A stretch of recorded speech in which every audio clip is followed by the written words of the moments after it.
They gave me a dog bowl at the Thanksgiving table and sat me in the corner to hide my trembling hands. I didn't make a scene. Instead, I silently restructured my estate, and 6 months later watched my son and daughter-in-law's faces transform. From smug to stunned when they discovered I'd funded a Parkinson's research center with the millions they'd expected to inherit. Before we jump back in, tell us where you're tuning in from. And if this story touches you, make sure you're subscribed, because tomorrow I've saved something extra special for you. My name is Eleanor Marshall, and at 70 years old, I discovered that sometimes our most painful humiliations can become catalysts for creating something far more meaningful than revenge could ever provide. For nearly 4 decades, I devoted my life to neurological research, starting as a laboratory technician in 1974, and eventually becoming the chief research coordinator at Westfield Medical Institute, one of the most respected neurological research facilities in the country. What began as an entry-level position after my husband's unexpected death, when I was suddenly left with 2 young children to support on my own, blossomed into a career that contributed to breakthrough treatments for neurological disorders and established research protocols that continue influencing medical studies to this day. I still remember my first day at Westfield, nervously smoothing my carefully pressed skirt as I waited in the sterile lobby with its intimidating portraits of distinguished medical pioneers. All men, I noted, lining the walls. The research position had seemed like an impossible reach. For a young widow with only a basic science degree, but desperation creates courage where it might not naturally exist. James, my husband of just 6 years, had died suddenly of an aneurysm 3 months earlier, leaving me with 4-year-old Michael and 2-year-old Amanda, a modest life insurance policy barely covering the funeral expenses, and the stark realization that my part-time work at the local community college biology lab wouldn't sustain us. Dr. Catherine Reynolds, the only female department head at Westfield at that time, took a chance on me that I've never forgotten. "Your background is limited," she acknowledged during my interview, peering at me over reading glasses perched precisely at the midpoint of her nose. "But there's something in your determination that reminds me of myself 30 years ago. Technical skills can be taught. Perseverance and intelligence under pressure are much harder to find." In those early days, I worked endless hours at our modest apartment's kitchen table after putting the children to bed, studying medical terminology and laboratory procedures while preparing for classes that would eventually earn me advanced certifications in clinical research. We lived frugally, with every spare penny going toward my education and the children's needs. My colleagues often wondered how I managed single parenthood while advancing my career through such demanding work.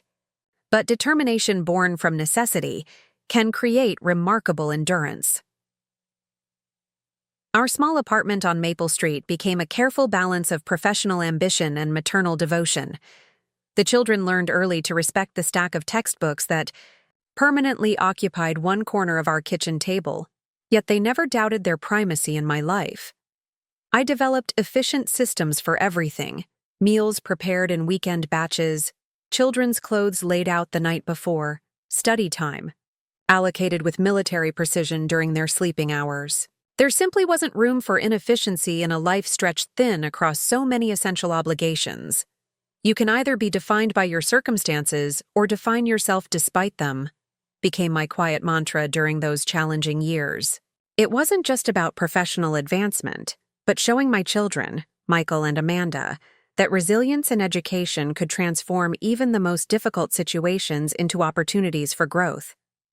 I wanted them to see in me a model of perseverance and dignity amid hardship, qualities I believed would serve them throughout their lives, regardless of what challenges they might face. The children became part of our collective journey toward stability, learning independence at ages when their peers were still being heavily monitored. Michael, even at 6, would proudly help Amanda with her breakfast while I showered and prepared for work. Amanda, always observant, developed an uncanny ability to sense when I was overwhelmed and would quietly occupy herself with books or simple crafts without demanding attention I couldn't spare at that moment. "We're Team Marshall," became our family motto, with each member playing vital roles in our small but determined unit. The children watched me study, ask questions, advance incrementally, and refuse to be limited by our circumstances. I believed, perhaps naively, that these observations were shaping their characters in profound ways that would emerge as compassion and determination in their adult lives. Through careful planning and disciplined saving, supplemented by increasingly responsible positions at Westfield as my expertise grew, I eventually purchased a modest but comfortable 3-bedroom home in Lakeside Heights, a neighborhood known for its excellent public schools. The day we moved in, leaving behind the cramped apartment where we'd spent 7 challenging years, felt like crossing a significant threshold. I still remember Michael running from room to room, marveling at the space, while Amanda immediately claimed the small backyard as her personal kingdom. "This is just the beginning," I promised them that night as we sat on moving boxes eating pizza, our traditional celebration meal for significant accomplishments. With education and persistence, we create our own possibilities. Michael, 11. By then, nodded with serious understanding beyond his years, while 7-year-old Amanda asked pragmatically if this meant she could finally get a hamster. The balance of aspiration and ordinary childhood concerns in that moment perfectly captured our family dynamic. As the children progressed through school, I continued advancing at Westfield, moving from basic lab work to increasingly complex research, coordination roles. By the time Michael entered high school, I had completed my master's degree in clinical research, attending evening classes while maintaining full-time employment, and had begun managing significant neurological studies. Focusing on degenerative disorders, my specialty became designing research protocols that balanced scientific rigor with practical implementation, a skill that eventually made me an essential component of Westfield's most prestigious research initiatives. Dr. Reynolds, my original champion who had by then become Westfield's research director, noted during one performance review that my unique perspective as someone who had navigated complex life challenges made me particularly valuable in research design. "You understand that behind every medical condition we study are real people with real lives that continue despite their diagnoses," she observed. "That humanity informs your approach to research in ways that make our work not just scientifically sound, but deeply relevant." This philosophy became central to my professional identity, the understanding that medical research, while necessarily rigorous and objective, ultimately served human beings whose dignity and agency mattered regardless of their conditions. I carried this perspective into every project I managed, from early drug trials for seizure disorders to longitudinal studies of cognitive decline in aging populations. The human element always remained central, a focus that sometimes put me at odds with more clinically detached colleagues, but ultimately enriched the research we produced. Meanwhile, my children thrived academically, each developing distinct personalities and ambitions that both delighted and occasionally surprised me. Michael, serious and methodical from childhood, gravitated naturally toward sciences with particular interest in medicine, a path I supported while carefully avoiding pushing him toward my own field. Amanda, more creatively inclined but equally intelligent, developed passionate interest in architectural design, spending hours constructing elaborate structures from whatever materials were available before eventually channeling this passion into formal study. Through determined financial planning and their own academic achievements securing substantial scholarships, both children attended excellent universities, Michael at Rensselaer University's prestigious medical program and Amanda at the Architectural Institute of New England. I attended their respective graduations with a profound sense of accomplishment, believing we had successfully navigated the devastatingly difficult path that began with James's unexpected death and culminated in these moments of academic achievement and promising futures. What I couldn't have anticipated then was how dramatically their values would seem to erode as they entered middle age, established their own affluent lifestyles, and began viewing my aging process not as a natural progression deserving of dignity, but as an inconvenient disruption to their carefully curated social images. Michael's medical career progressed brilliantly, culminating in his position as chief of neurosurgery at Eastbrook Memorial Hospital by age 45. His marriage to Victoria, a hospital administrator from a socially prominent family, produced 2 children, James and Sophia, and established them firmly within the city's most exclusive social circles. Their home in Oakwood Estates, with its spa, manicured grounds, and carefully curated interior featured in regional architectural magazines, became the physical embodiment of their achievement and status. Amanda's path took her to an internationally recognized architectural firm where her innovative designs for medical facilities earned particular acclaim. Her marriage to Robert, an investment banker, remained childless by choice, their energy directed instead toward career advancement and an enviably sophisticated lifestyle divided between their urban penthouse and weekend retreat in the mountains. Their social media presence showcased a carefully constructed image of professional success and cultural refinement. I took immense pride in their accomplishments, believing I had successfully modeled the values of education, perseverance, and compassion that I hoped would shape their adult characters. The increasing infrequency of their visits I attributed to their demanding professional lives rather than any fundamental shift in our relationship. The gradual shortening of phone conversations and declining engagement with details of my life seemed natural evolutions as they built their independent adult existences. I accepted these changes with what I considered appropriate maternal understanding, never demanding time they couldn't easily spare. My own career continued flourishing, with my final decade at Westfield seeing me direct major research initiatives focused on early detection and intervention in neurological disorders. The protocols I developed for longitudinal studies were adopted by research institutions internationally, and my contributions to Parkinson's research in particular earned recognition within the medical research community. I approached retirement at 65 with a sense of professional fulfillment and personal contentment, proud of both my career contributions and the successful launching of my children into accomplished adulthoods. The first subtle signs appeared shortly after my retirement, when the slight hand tremor I'd noticed periodically began occurring with increasing frequency. Initial medical consultations suggested early-stage Parkinson's disease, not immediately debilitating, but progressive, and eventually requiring adjustments to daily activities.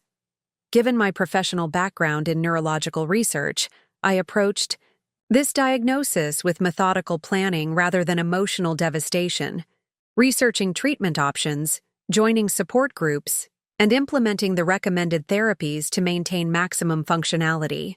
This is simply a new research project with myself as the primary subject, I explained to Michael when sharing my diagnosis, attempting to frame it within terms his medical mind would appreciate and perhaps admire. His response, clinically detailed questions about medication regimens and specialist referrals, seemed appropriately professional, though I noted he asked nothing about how I felt about this significant life development or whether I needed any assistance navigating this new reality.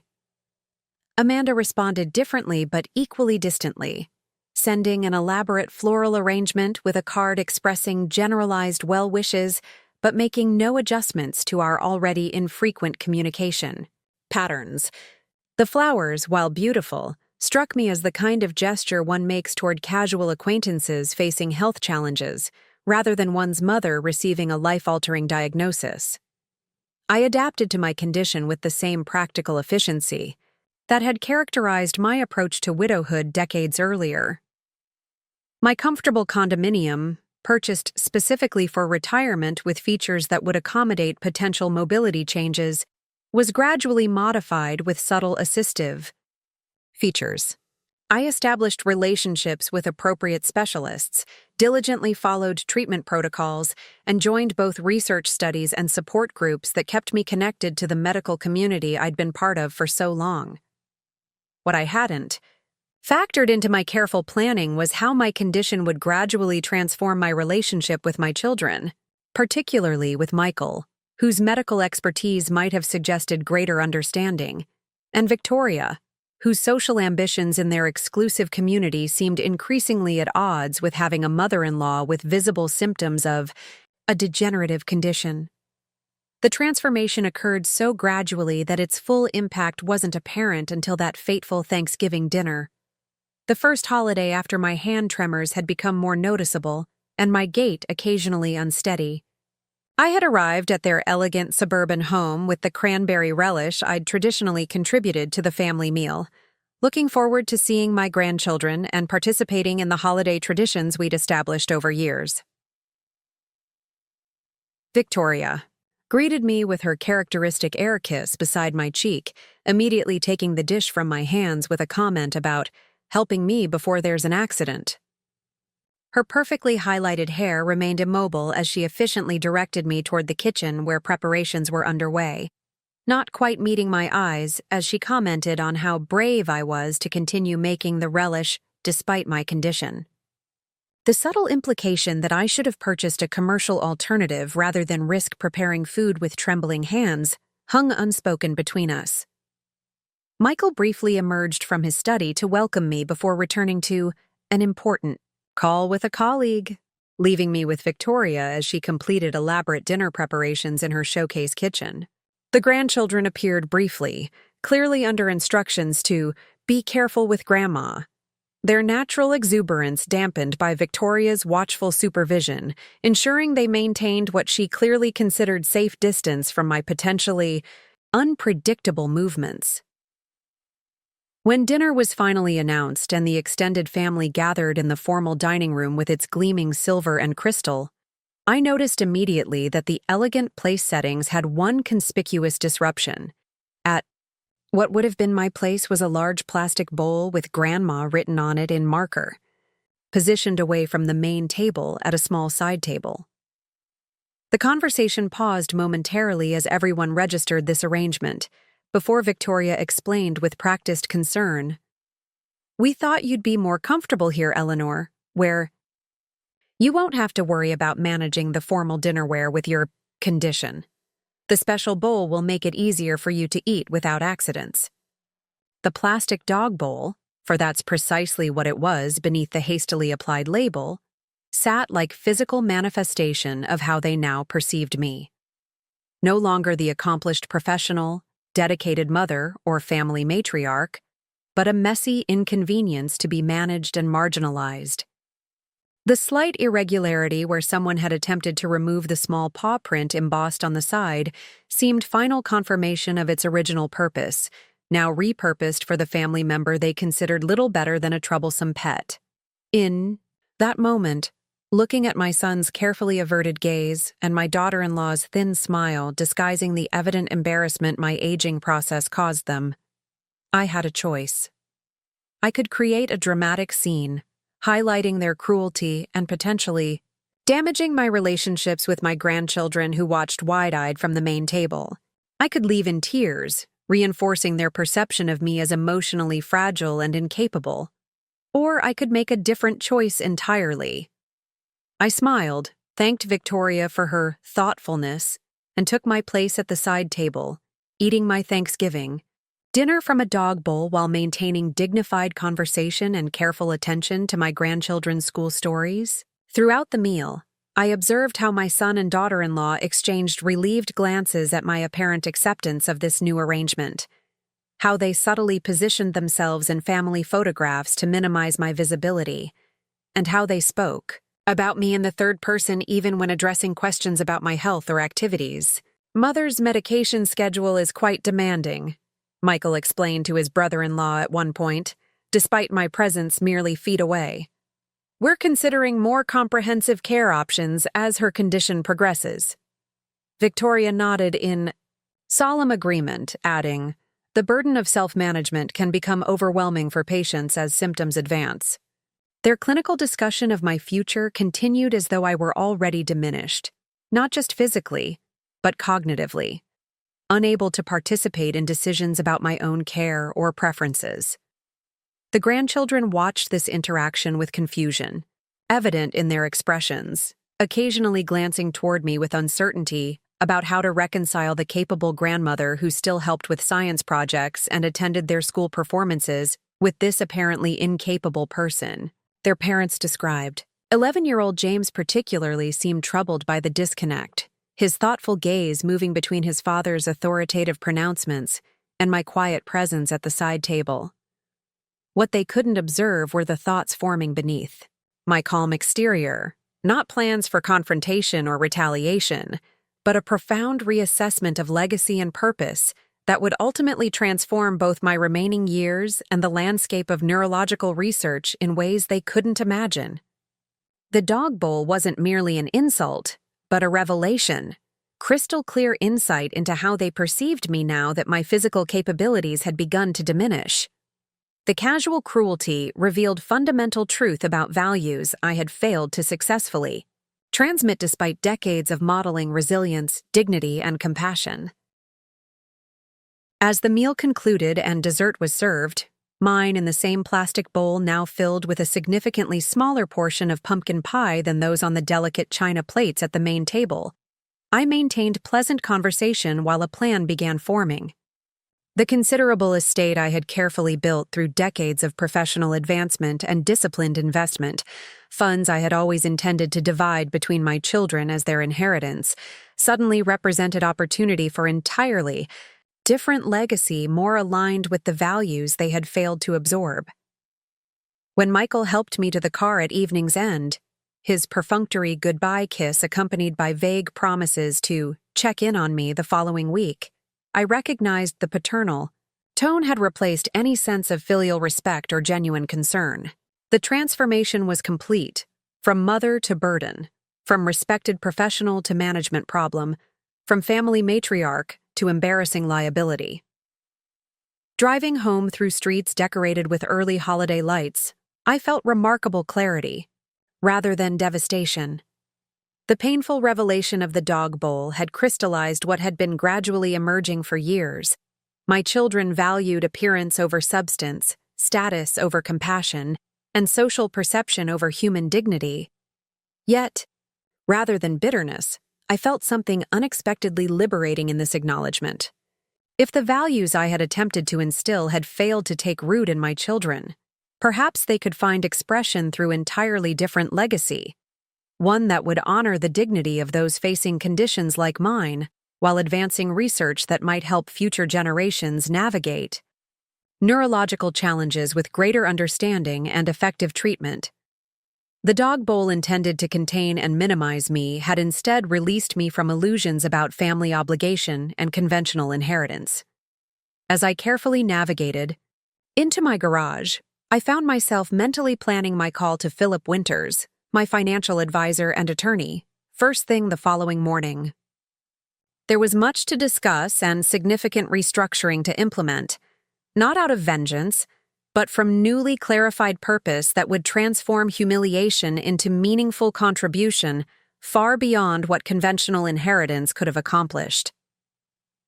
They had given me a dog bowl at the Thanksgiving table, intending to diminish and contain me. What they would eventually discover was that this act of casual cruelty had instead liberated me to feed them, and the world something entirely unexpected. A lasting legacy of dignity-focused research and care that would transform understanding of neurological disorders long after both the dog bowl and inheritance expectations had been forgotten. The morning after Thanksgiving dawned with unusual clarity, both in the crisp November air and in my newly focused sense of purpose. I had slept surprisingly well, unburdened by the need to maintain illusions about my children's character or my obligations toward them. The dog bowl incident, rather than haunting my dreams as one might expect, had instead crystallized something I had been reluctantly acknowledging for years, the values I had lived by: dignity, compassion, resilience in the face of difficulty, had failed to take root in the next generation despite my deliberate modeling. At precisely 9 a.m., I called Philip Winters, who had managed my financial affairs for over 20 years. His secretary initially attempted to schedule me for the following week, but when I specified the urgency and comprehensive nature of the changes I wished to discuss, She found an opening that same afternoon. The efficiency with which this was arranged confirmed what I had long suspected. When people perceive you as having significant financial resources to direct, urgency is accommodated rather than questioned. Philip's office occupied the 12th floor of the Westbrook Financial Center, its understated elegance reflecting his approach to wealth management, solid, traditional, without ostentation, but conveying unmistakable competence. His handshake remained firm despite his own advancing years, his assessment of my condition evident in a momentary glance at my trembling right hand, but respectfully unmentioned, as he ushered me into his private office overlooking the city park. "Eleanor, always good to see you," he began, settling behind his desk with practiced efficiency. "Caroline mentioned you have some urgent adjustments to discuss regarding your estate planning. Are we looking at minor modifications or significant restructuring?" "The latter," I replied, noting his slight surprise at my directness. "I'd like to redirect the bulk of my estate away from direct inheritance by my children and toward establishment of a research and care facility focused on dignity-centered approaches to neurological disorders, particularly Parkinson's disease." Philip leaned back slightly, his professional demeanor maintained despite what must have been unexpected directive from a client whose estate planning had previously followed conventional family inheritance patterns. After a moment's consideration, he nodded thoughtfully. "A significant redirection indeed. May I ask what's precipitated this change? Not that you need justification, the assets are unquestionably yours to direct. But such substantial revisions typically emerge from specific circumstances or experiences that might impact how we structure the new arrangements." This was why I had valued Philip's counsel for decades. His ability to ask necessary questions directly while acknowledging my autonomy over my own resources. I briefly considered offering sanitized explanation about wanting to support research related to my condition, but our long professional relationship deserved greater honesty. "Yesterday, my son and his wife served my Thanksgiving dinner in a dog bowl, Philip," I stated plainly, watching his carefully maintained professional expression falter momentarily. "They seated me away from the family table for my comfort, due to my tremors, and discussed my condition as though I were already cognitively compromised rather than merely experiencing physical symptoms." Philip's momentary silence spoke volumes, his careful recalibration of response visible in the slight adjustment of his posture. "I see," he finally said, the simple acknowledgement carrying appropriate recognition of the situation's gravity without unnecessary emotional commentary. This incident merely confirmed what has been gradually emerging, that my children view my condition primarily as inconvenience to their social positioning, rather than human experience deserving of dignity. The substantial estate I've built, through decades of professional work and careful investment, was intended for them, operating under the apparently mistaken assumption that they had absorbed the values of compassion and respect I attempted to model. Yesterday clarified that assumption's inaccuracy. Philip nodded, making brief notes on the legal pad beside him. "And you wish instead to establish some form of research or care facility. Do you have specific vision in mind, or shall we explore options based on your general intention?" This launched 3-hour discussion covering legal structures, tax implications, governance models, and implementation timelines for what would become the Eleanor Marshall Center for Dignity-Focused Neurological Research and Care. The details emerged through collaborative exploration, with Philip offering technical expertise, while I contributed both personal experience with Parkinson's and professional background in neurological research protocols.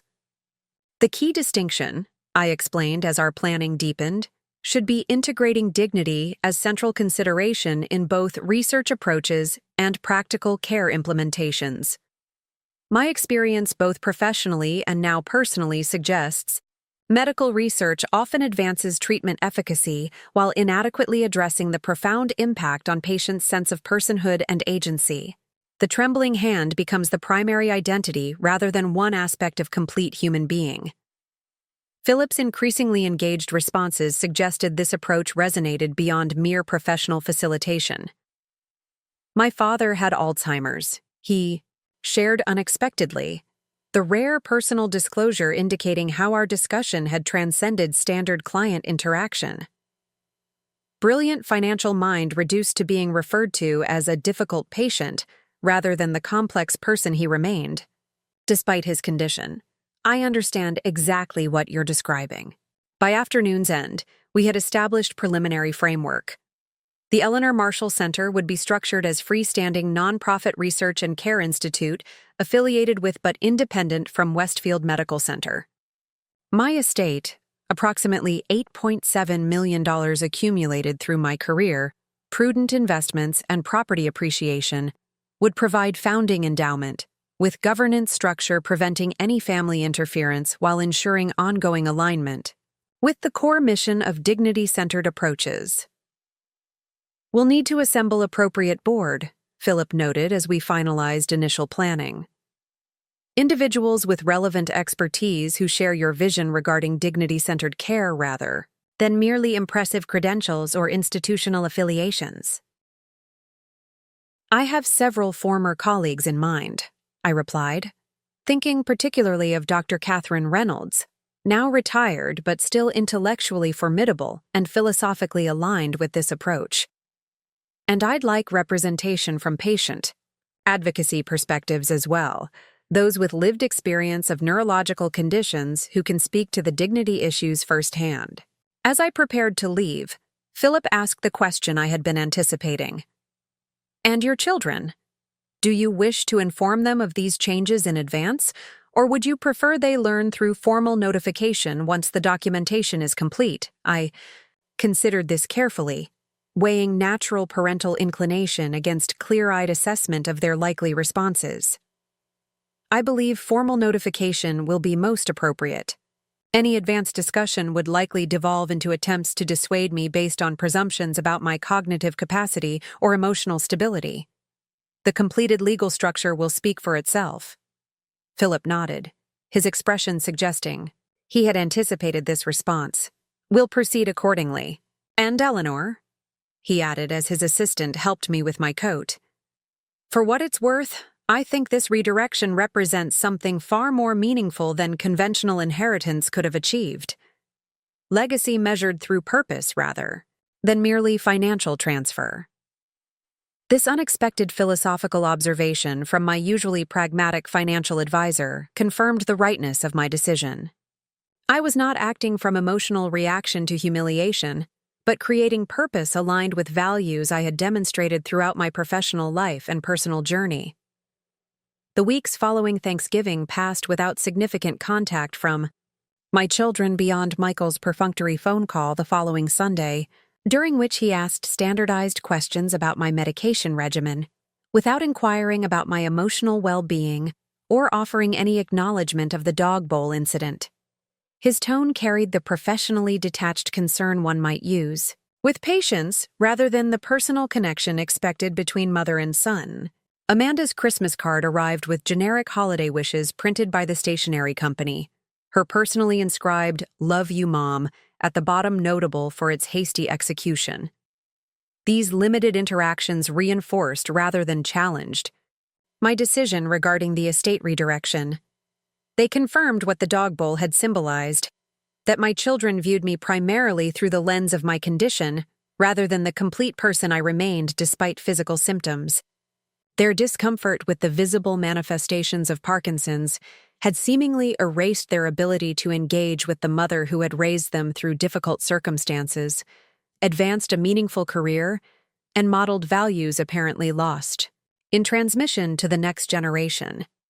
Meanwhile, the plans for the Eleanor Marshall Center progressed with surprising momentum. Philip had engaged specialized legal counsel for the nonprofit establishment, while I began quiet conversations with selected former colleagues about the initiative's vision and potential board involvement. Dr. Reynolds, though initially surprised by my redirection of personal resources, quickly grasped the philosophical underpinnings and offered invaluable guidance on institutional structures that would best support dignity-centered research approaches. The timing is actually quite fortuitous, she noted during one of our planning lunches. Westfield's neurology department has been seeking funding for several promising research directions that pharmaceutical companies consider insufficient profit centers despite potential patient benefits. Your center could fill critical gaps where commercial interests and patient needs diverge. This observation introduced another dimension to our planning: strategic funding of research, specifically addressing quality of life improvements, rather than merely symptom management or pharmaceutical interventions. We expanded our discussions to include Dr. Marcus Chen, current research director at Westfield, who brought valuable perspective on promising but underfunded research directions that aligned with our dignity-centered mission. The problem isn't just inadequate funding for certain research directions, Dr. Chen explained during a particularly enlightening consultation. It's the entire research paradigm that positions patients as subjects rather than participants, prioritizing data collection over lived experience. Your emphasis on dignity-centered approaches represents potential paradigm shift, rather than merely additional funding source. These conversations deepened my conviction that the dog bowl incident, painful as it had been, had catalyzed something far more significant than family disappointment. It had clarified purpose that might otherwise have remained unrealized, creating research and care approaches that recognized the complete humanity of those living with neurological conditions rather than reducing them to their symptoms or limitations. By mid-January, the legal framework for the Eleanor Marshall Center was substantially complete, with 501c3 applications submitted and preliminary board of directors assembled. The founding documents established clear mission: to advance neurological research and care approaches that maintain and enhance patient dignity, agency, and quality of life, while developing effective treatments for underlying conditions. This carefully crafted language ensured that dignity remained central rather than peripheral consideration in all center activities. Throughout this period, I maintained my regular activities, participating in my Parkinson's support group, continuing modified exercise regimen recommended by my neurologist, and engaging with the book club I had joined after retirement. I made no mention of the center development in these contexts, not from secretiveness, but from desire to establish the initiative on its substantive merits, rather than personal narrative. The dog bowl would inform, but not define this new direction. The winter holidays passed with minimal family interaction. Michael and Victoria invited me to Christmas dinner with clear subtext that my acceptance was optional rather than expected. I declined politely, citing prior commitment with my support group's holiday gathering, a legitimate engagement I had helped organize specifically to provide community for those whose family situations might be complicated by their conditions. Amanda called briefly Christmas morning, our conversation remaining superficial around holiday traditions and her upcoming professional projects without meaningful personal connection. These limited interactions might once have caused maternal distress, but my redirected purpose had created different perspective. The emotional energy previously invested in maintaining increasingly strained family relationships was now channeled into developing something with potential impact far beyond personal connections. This wasn't emotional substitution, but recognition. That meaningful legacy could take forms more aligned with my core values than biological inheritance. By early February, site selection for the physical center became primary focus. The vision had evolved to include both research facilities and outpatient care components, implementing dignity-focused approaches in practical patient interactions. Dr. Reynolds, whose connections throughout the medical community remained influential despite her retirement, arranged exploratory discussions with Westfield Medical Center regarding potential affiliation arrangement that would provide institutional infrastructure while maintaining the center's philosophical independence. The key, she emphasized during our planning sessions, is securing sufficient autonomy to implement truly patient-centered approaches while accessing the credibility and resources of established institution. Finding this balance will determine whether we create merely another medical facility or genuine innovation in neurological care. Dr. Simon Westfield, grandson of the medical center's founder and current board chairman, proved unexpectedly receptive to our approach. During our initial presentation outlining the center's vision, he shared personal experience rarely mentioned in professional contexts. "My wife was diagnosed with multiple sclerosis 12 years ago," he revealed after our formal presentation. Concluded. Brilliant attorney, remarkable mind, gradually losing physical capabilities while watching medical professionals increasingly address her as diagnosis rather than person. Your emphasis on maintaining dignity throughout progressive conditions resonates beyond professional interest. This disclosure shifted the discussion from merely institutional arrangement to philosophical alignment. Dr. Westfield described watching his wife transition from respected legal partner to being spoken about in her presence as though cognitively absent despite her intact intellectual capabilities. His personal experience with dignity violations within medical contexts created natural alliance with our center's mission beyond financial or institutional considerations. By late February, formal agreement was taking shape. The Eleanor Marshall Center would occupy dedicated wing within Westfield Medical Center's research complex, maintaining operational and philosophical independence while benefiting from institutional infrastructure and credibility. The arrangement included teaching relationships with Westfield's neurology residency program, creating opportunity to influence upcoming generations of neurologists regarding dignity-centered approaches. The pieces were falling into place with remarkable synchronicity, suggesting that this initiative represented something whose time had truly come in neurological research and care.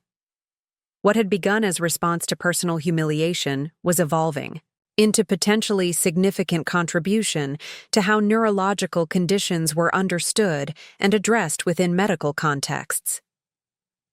Throughout this period, my Parkinson's symptoms continued their gradual progression, with medication adjustments maintaining reasonable functionality while not preventing noticeable physical manifestations.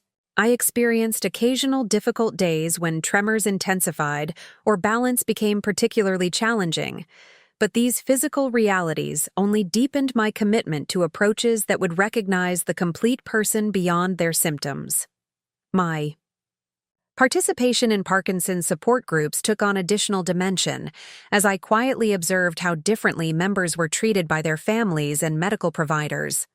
Some described experiences similar to my own, being marginalized, spoken about rather than treated as their condition rather than complete individuals. Others benefited from family and medical relationships that maintained their dignity and agency despite physical limitations. These contrasting experiences informed the developing center's approaches without my revealing my founder status. By late March, architectural plans for the center's dedicated wing were under development, with particular attention to physical design elements supporting dignity and independence for those with movement disorders. Everything from door handle designs to seating arrangements was considered through lens of maintaining patient agency, rather than emphasizing dependency. The physical environment would embody the philosophical approach, seeing people first, conditions second. The center's staffing philosophy emerged through extensive consultations with patient advocates, progressive medical practitioners, and those with lived experience of neurological conditions. Every role from reception to clinical research would incorporate specific training and accountability regarding dignity-preserving interactions. Medical expertise remained essential, but would be complemented by equally valued emotional intelligence and person-centered communication approaches. As April arrived, bringing spring renewal symbolically aligned with the center's developing reality, Philip advised that the time had come for formal notification to my children regarding the estate. Redirection. The legal documents were complete, the organizational structure established, and groundbreaking for the center's dedicated wing scheduled for early May. There was no further reason to delay informing Michael and Amanda about decisions that would significantly impact their previously assumed inheritance. Would you prefer written notification or personal conversation? Philip asked during our planning meeting. I considered this carefully, weighing various approaches against likely responses. I believe personal conversation followed by formal documentation would be most appropriate, I finally decided. It offers opportunity for direct explanation, while ensuring the legal reality is clearly established, regardless of their reactions.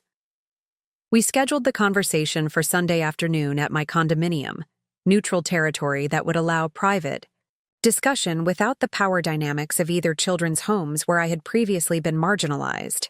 Philip offered to be present as both legal representative and potential buffer for what might become emotionally charged interaction, but I declined this well-intended suggestion. This should be direct conversation between mother and children, I explained. Having additional parties present would suggest confrontational rather than informational intention. The legal documents will speak for themselves regardless of their immediate reactions. I sent brief, neutral messages to both Michael and Amanda, requesting their presence to discuss important family matters requiring in-person conversation. Their responses came quickly, Michael asking whether this concerned my care requirements and suggesting bringing Victoria since she handles most of the household management decisions. Amanda wondered if this could be handled by phone given her extremely demanding project deadline. Both responses reinforced patterns established long before the dog bowl incident. My replies clarified expectations without revealing content. This was matter requiring direct conversation between the three of us, without spouses, within the coming week.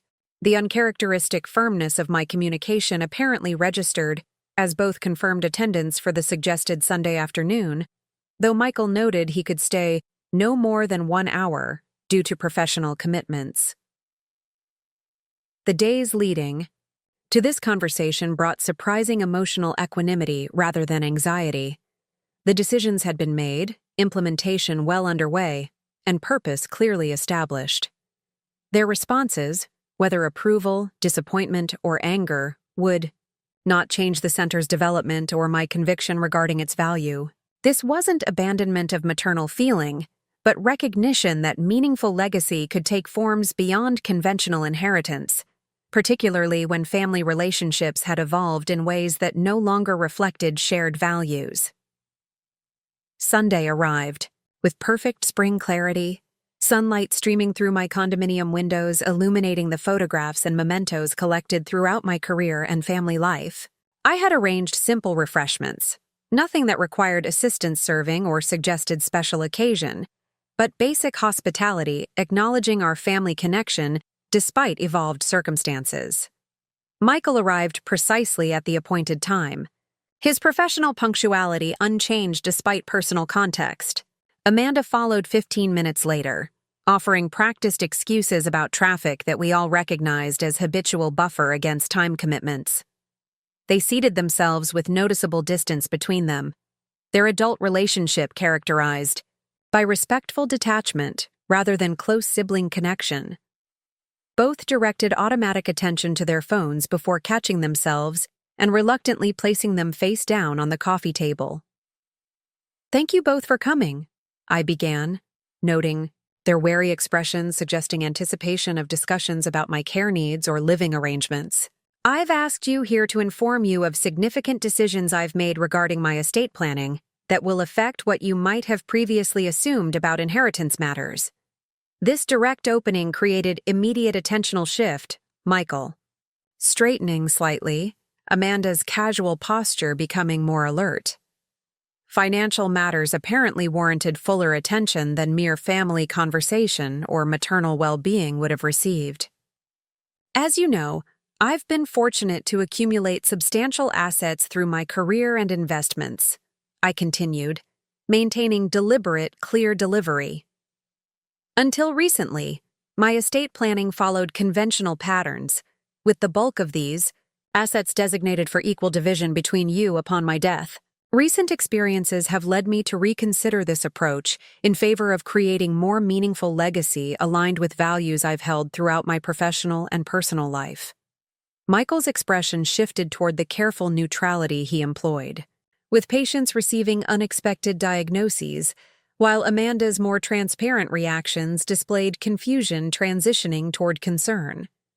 I've established the Eleanor Marshall Center for Dignity-Focused Neurological Research and Care as the primary beneficiary of my estate, I explained, proceeding to outline the center's mission, its affiliation arrangement with Westfield Medical Center, and the philosophical approach emphasizing dignity throughout neurological treatment and research.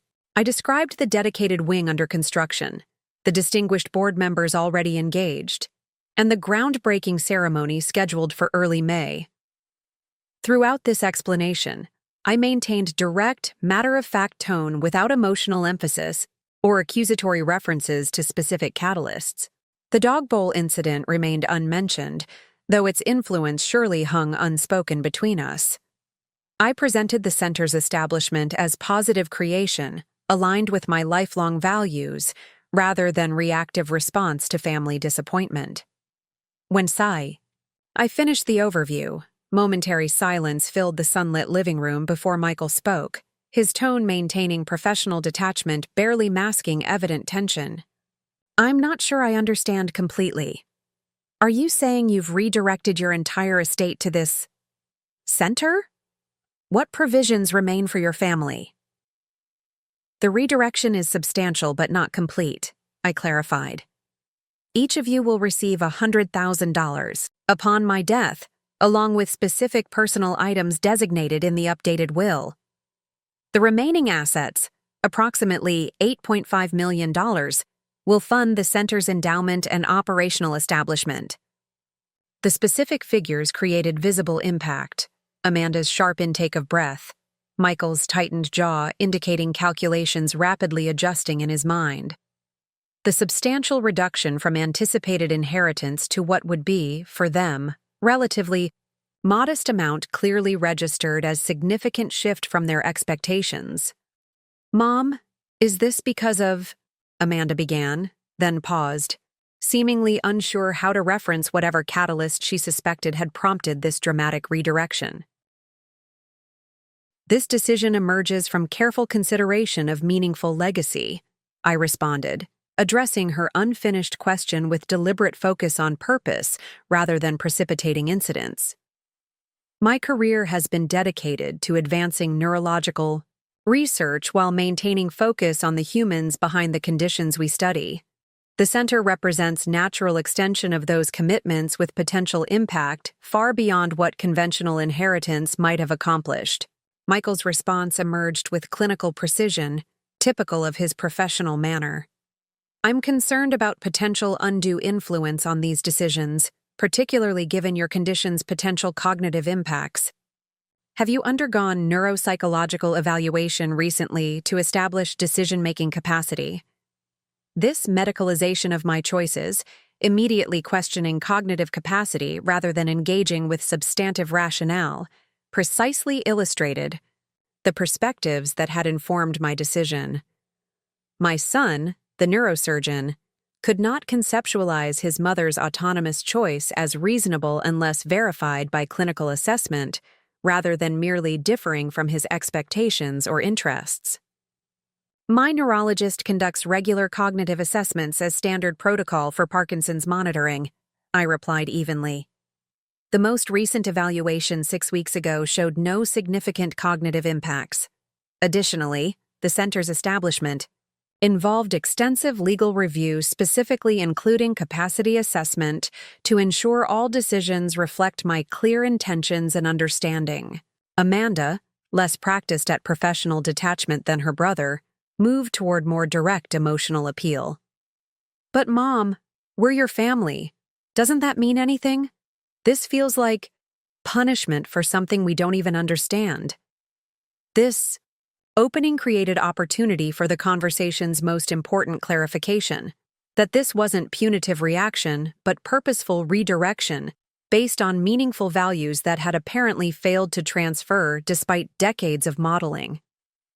This isn't punishment, but recognition of different values and priorities, I explained, maintaining calm directness. My professional life was dedicated to recognizing the complete humanity of people experiencing neurological conditions, seeing beyond symptoms to the individuals navigating complex medical realities. The center continues that commitment in ways that conventional inheritance simply couldn't accomplish. I paused briefly, considering whether to reference specific incidents before deciding that direct example might clarify without necessarily accusatory emphasis. When one experiences being served Thanksgiving dinner in a dog bowl while seated away from family to hide trembling hands, it creates natural reassessment of shared values and appropriate legacy decisions.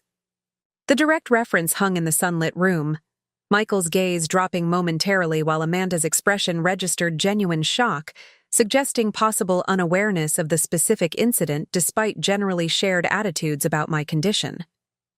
This momentary discomfort confirmed that at some level, they recognized the disconnection between their treatment choices and the values I had attempted to instill throughout their upbringing.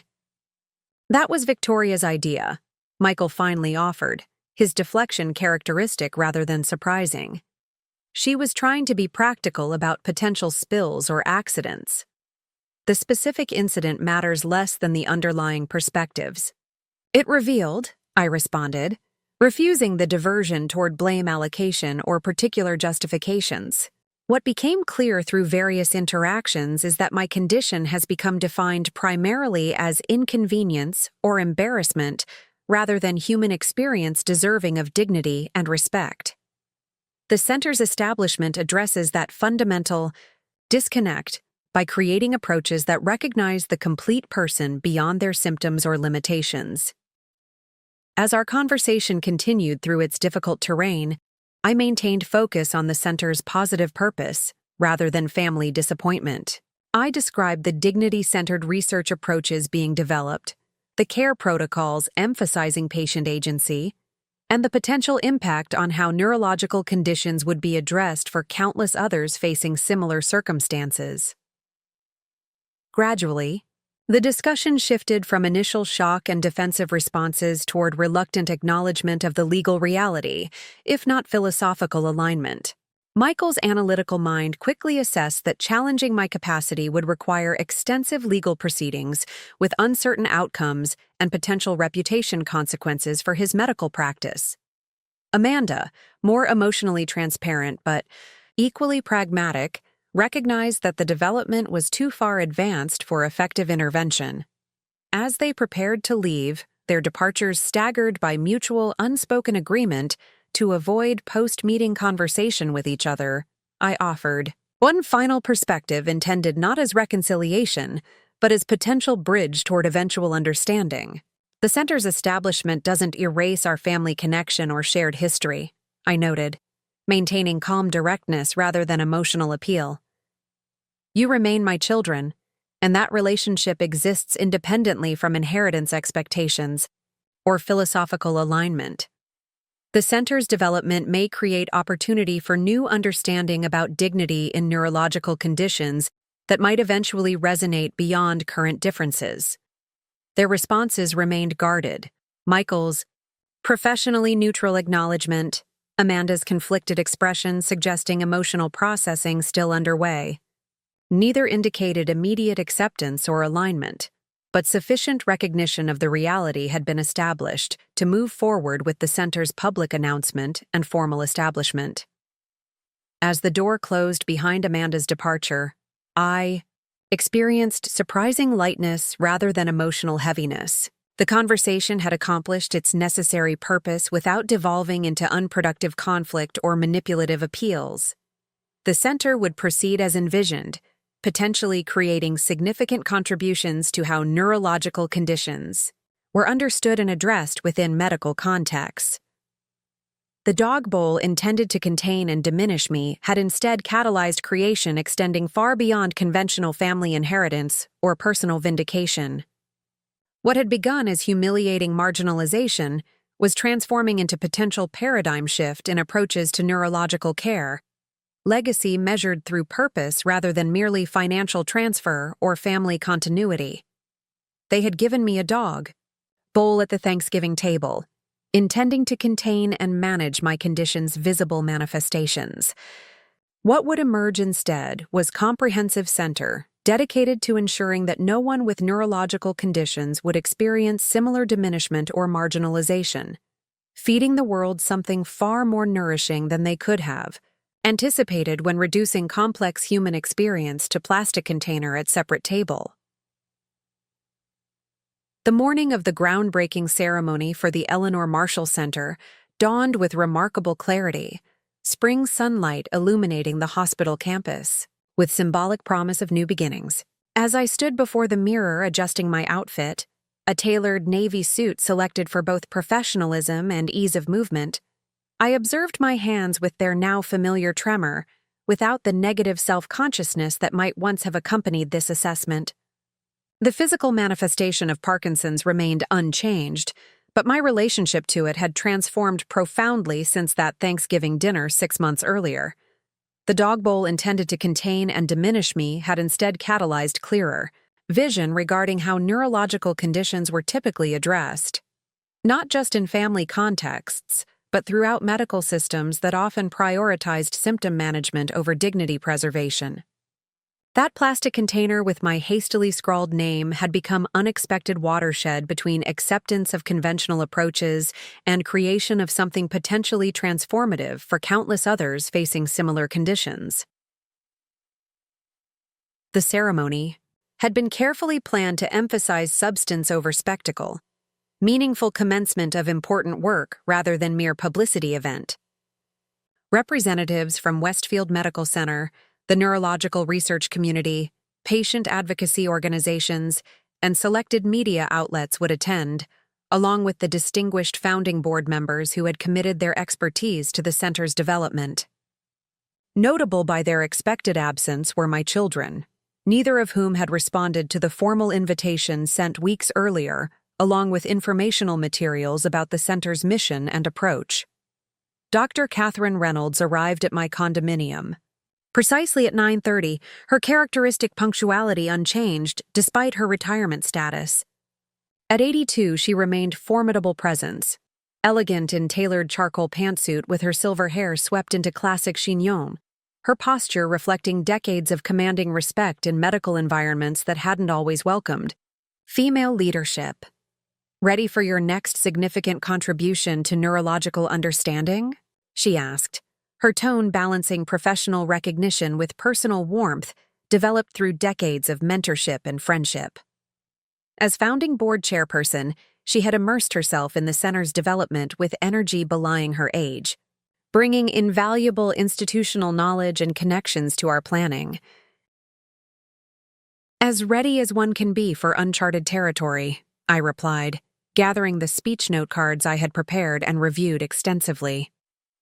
Public speaking had been a regular aspect of my professional role at Westfield, but this address carried different significance, not merely communicating research findings, but articulating philosophical framework that had emerged from personal experience and professional insight. The drive to the medical center campus passed with comfortable conversation about operational details and potential research directions, rather than obligatory reassurances about the event itself. Catherine had always understood that substantive discussion of meaningful work provided better preparation for important professional moments than surface encouragements or distracting small talk. As we approached the medical center campus, the designated construction site came into view, the southeastern corner where the new wing would extend from the existing research complex. A white event tent had been erected adjacent to the site, elegant in its simplicity with seating for approximately 100 invited guests and small raised platform for the brief ceremony. The Eleanor Marshall Center signage, though temporary, for the groundbreaking, had been designed with dignified aesthetics rather than institutional blandness. Subtle acknowledgement that even functional elements conveyed messages about how medical environments perceived their patients. Dr. Simon, Westfield greeted us at the designated entrance, his genuine enthusiasm for the project evident in his animated gestures as he described last-minute details and introduced key hospital board members who had supported the affiliation arrangement. His personal investment, informed by his wife's experiences with multiple sclerosis, had transformed what might have been merely institutional partnership into meaningful collaboration based on shared values regarding patient dignity. The architectural team has incorporated every suggestion from your advisory committee, he noted as we moved toward the ceremony area.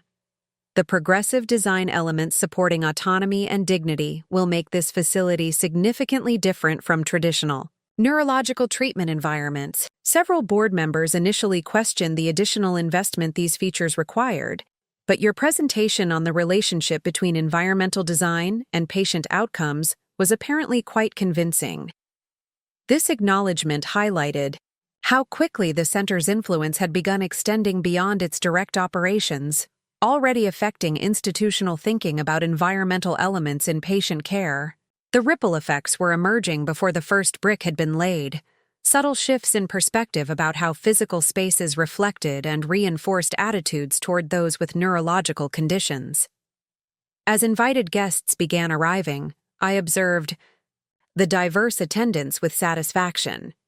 Not just medical professionals and administrators, but patient advocates, support group coordinators, and individuals with various neurological conditions who had agreed to serve on advisory panels ensuring lived experience informed all center operations.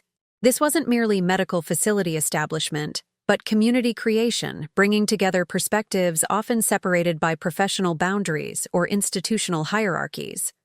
Scanning the gathering attendees, I noted with mild surprise that several of Michael's neurological colleagues from Eastbrook Memorial had arrived, their presence suggesting professional interest that transcended potential family awkwardness.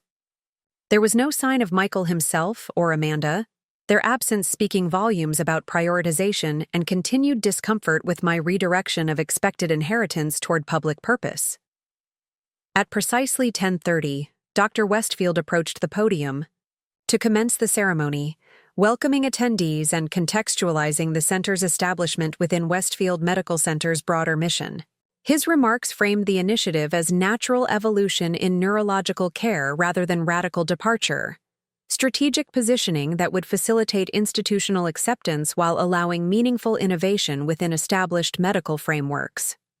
What distinguishes the Eleanor Marshall Center, he emphasized, is its fundamental commitment to advancing neurological treatment while equally prioritizing patient dignity and agency throughout research and care processes. This integrated approach represents significant evolution in how we conceptualize successful outcomes, not merely symptom management, but preservation of complete personhood throughout progressive conditions. Catherine followed with brief outline of the center's operational structure and initial research priorities, her commanding presence establishing immediate credibility with the medical professionals present. She detailed the three primary divisions: research protocols, treatment approaches, and professional education, while emphasizing their interconnected nature within the center's philosophical framework. The integration of these elements represents departure from conventional separation between research and treatment, she noted. Each informs the other within continuous feedback loop that places patient experience at the center rather than periphery of both investigation and intervention. As Catherine concluded her remarks, she introduced me with professional acknowledgement that neither overemphasized nor diminished my personal experience with Parkinson's. It is my honor to introduce Eleanor Marshall, whose distinguished career in neurological research protocol development was merely preparation for her most significant contribution, establishing this center that will transform how neurological conditions are understood and addressed for generations to come. Approaching the podium, I experienced momentary intensification of my tremor, not from nervousness, but the normal fluctuation characteristic of my condition.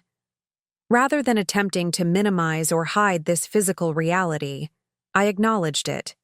Directly in my opening remarks, establishing the center's philosophical approach through personal example. As you may observe, I began with deliberate calm. My hands demonstrate the tremor characteristic of Parkinson's disease. This physical reality is part of my current experience, neither defining feature nor irrelevant detail, but aspect of the complete person addressing you today. This integration of neurological conditions within whole personhood, rather than allowing them to become totalizing identity, represents the fundamental philosophy informing every aspect of the center we establish today. From this opening, I outlined the center's genesis and vision, describing how personal experience with both research protocols and patient reality had illuminated gaps between treatment efficacy and dignity preservation. Without referencing the dog bowl incident specifically, I noted how common it was for those with visible neurological symptoms to experience subtle and not-so-subtle diminishment of their perceived personhood, even within otherwise caring family or medical contexts. The trembling hand becomes the primary identity rather than one aspect of complete human being, I explained. Treatment success becomes defined by symptom reduction rather than whether the person maintains their sense of agency and dignity throughout their medical journey. The Eleanor Marshall Center exists to address this fundamental disconnect, advancing neurological understanding while ensuring those living with these conditions remain recognized as complete individuals deserving of respect rather than problems, requiring management. As I continued outlining specific approaches the center would implement, from redesigned research protocols incorporating dignity measures to treatment environments supporting autonomy despite physical limitations, I noticed movement at the ceremony area's perimeter. With surprise that I maintained hidden behind professional composure, I recognized Amanda slipping into an available seat in the back row, her expression suggesting uncertainty about her reception at this event. Maintaining my planned remarks, without visible reaction to her unexpected appearance, I described the center's educational component, how medical professionals would receive specialized training in dignity-preserving approaches, alongside technical expertise in neurological treatment. This element had particular significance given the potential for generational impact beyond the center's direct operations, gradually shifting how neurological conditions were conceptualized and addressed throughout medical education.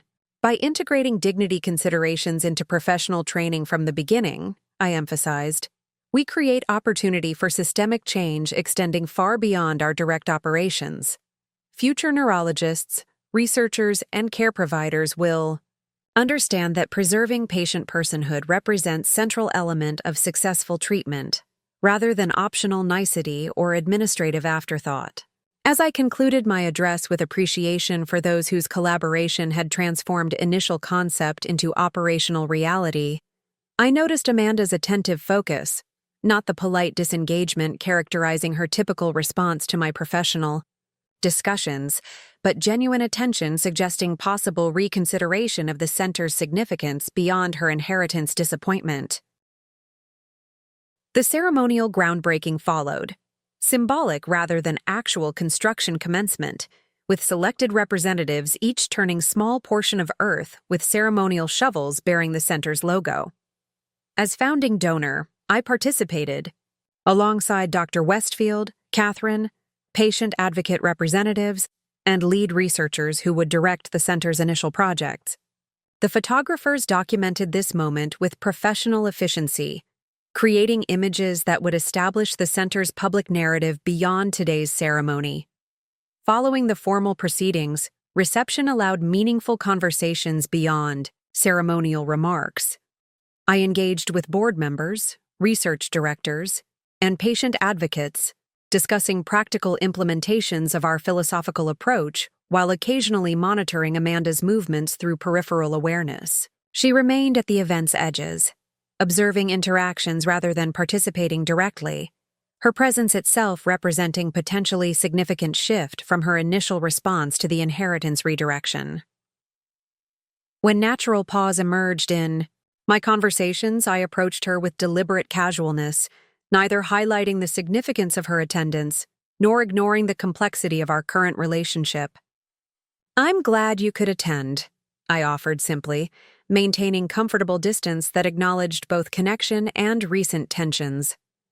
Amanda's expression suggested internal conflict, professional composure, battling emotional complexity beyond her typical compartmentalization. "It was more impressive than I expected," she finally responded, gesturing vaguely toward the ceremony area and construction site. The scope seems substantial. This understated acknowledgement represented significant shift from her previous characterization of the center as merely redirected inheritance. Whether from the ceremony's evident credibility, the distinguished participants, or the substantive vision articulated, she appeared to be reconsidering the initiative's significance beyond personal financial impact. The response has exceeded initial projections, I confirmed, keeping focus on the center's development rather than our complicated family dynamics. The research grant applications are already receiving preliminary interest from funding sources that typically require years of institutional track record before consideration. Amanda nodded, her architectural background evidently engaging with the project's physical manifestation. The design elements are interesting, not typical medical. Aesthetics, more humanizing than institutional. This observation created natural opening to address the center's core philosophy without direct reference to family tensions. That's precisely the intention. Every element, from physical design to communication protocols, has been developed to maintain patient dignity rather than emphasizing institutional efficiency or medical hierarchy. Our conversation continued with surprising substantive engagement, Amanda's professional interest in innovative design approaches temporarily superseding personal complications. She asked thoughtful questions about specific architectural features supporting autonomy for those with movement disorders, door mechanisms, bathroom designs, wayfinding systems, her expertise finding natural application within the center's philosophical framework.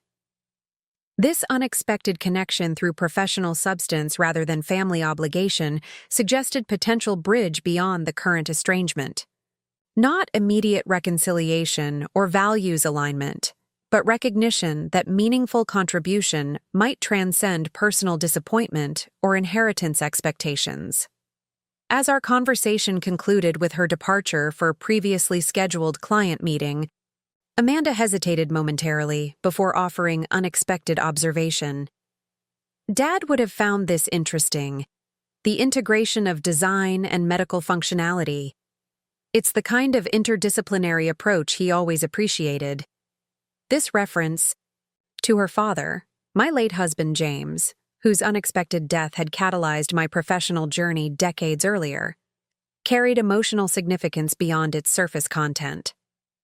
It represented rare acknowledgement of family continuity and values connection rather than merely inheritance disruption, suggesting possible evolution in her perspective about the center's establishment. As the event concluded and Catherine accompanied me home, her typical directness addressed the unexpected family development. Amanda's appearance suggests possible reassessment. Progressive rather than immediate, but significant nonetheless. Perhaps, I acknowledged, maintaining measured expectations about family reconciliation. Professional engagement may eventually create bridge where family obligation couldn't. The center's substance has potential to stand on its own merits beyond personal dynamics. Catherine nodded, her expression reflecting decades of observing both professional developments and human complexities. Legacy operates at multiple levels simultaneously. Institutional impact alongside personal relationships, both evolving through different timelines and processes. This perspective captured essential truth about the center's establishment and potential long-term significance. What had begun through painful personal catalyst was evolving into multidimensional legacy, with impacts extending in directions not fully predictable from current vantage point. The dog bowl had initiated the journey, but would not confine or define its ultimate destination. The 6 months following groundbreaking witnessed remarkable developments as the Eleanor Marshall Center progressed from conceptual initiative to operational reality with surprising momentum. Construction advanced efficiently, the dedicated wing taking shape with architectural elements specifically designed to support dignity and autonomy alongside medical functionality. The physical manifestation represented visible evidence of philosophical approach translated into tangible environment where neurological research and treatment would occur. Recruitment for key positions attracted exceptional candidates, researchers, clinicians, and administrators drawn by the center's innovative integration of dignity considerations within neurological approaches. Dr. Meera Patel, internationally recognized neurologist specializing in movement disorders, accepted the center's clinical directorship, bringing both technical expertise and philosophical alignment with dignity-centered care. Her appointment lent immediate credibility within medical communities, while reinforcing the center's commitment to highest-level clinical standards alongside its dignity-preserving mission. Research initiatives developed under direction of Dr. Marcus Chen began securing significant grants, including prestigious funding from National Institutes of Health, typically reserved for established institutions with extensive track records. The center's innovative research protocols, integrating dignity measures alongside traditional efficacy metrics, attracted particular interest from progressive funding sources seeking transformative approaches to neurological investigation, rather than merely incremental advances in existing paradigms. Most significantly, the professional education component generated unexpected demand from medical institutions nationwide. The training program, designed initially for Westfield's neurology residents, received applications from multiple medical centers seeking similar approaches for their own training programs. What had been conceived as localized educational initiative was evolving toward potential national model for integrating dignity-centered practices within neurological specialization. Throughout this period, my own relationship with the center maintained careful balance, involved enough to ensure philosophical alignment without creating founder dependency that might limit institutional development. My Parkinson's continued its expected progression, with medication adjustments and therapeutic interventions maintaining reasonable functionality while not preventing noticeable physical manifestations. Rather than limiting my contribution, this lived experience informed the center's approaches in ways purely theoretical understanding could not have achieved. My relationship with my children evolved through different trajectories during this period. Michael maintained professional distance, his communication limited to occasional text messages focused primarily on logistical matters rather than substantive connection. His neurological colleagues' increasing engagement with the center's development created interesting professional dynamic, several becoming actively involved in research collaborations or educational initiatives, while Michael himself remained conspicuously uninvolved despite the natural alignment with his specialization. Amanda's evolution followed different pattern, her initial groundbreaking attendance gradually expanding toward meaningful engagement through unexpected pathway. Her architectural firm specialized in medical facility design, creating natural professional interest in the center's innovative approaches to creating environments supporting patient dignity and autonomy. What began as professional curiosity eventually led to her firm submitting proposal for consultation on specific design elements in the center's outpatient treatment areas. The Proposal Review Committee, evaluating submissions without knowledge of personal connections, selected her firm based on substantive alignment with the center's philosophical approach rather than any family consideration. When this selection was brought to me for final approval, I faced meaningful decision about professional boundaries and personal relationships. The committee selected Amanda's firm without knowledge of your relationship, Catherine noted during our discussion of the recommendations. Their proposal demonstrated exceptional understanding of dignity-supporting design elements for neurological patients with movement disorders. The question becomes whether personal history should override professional merit in this context.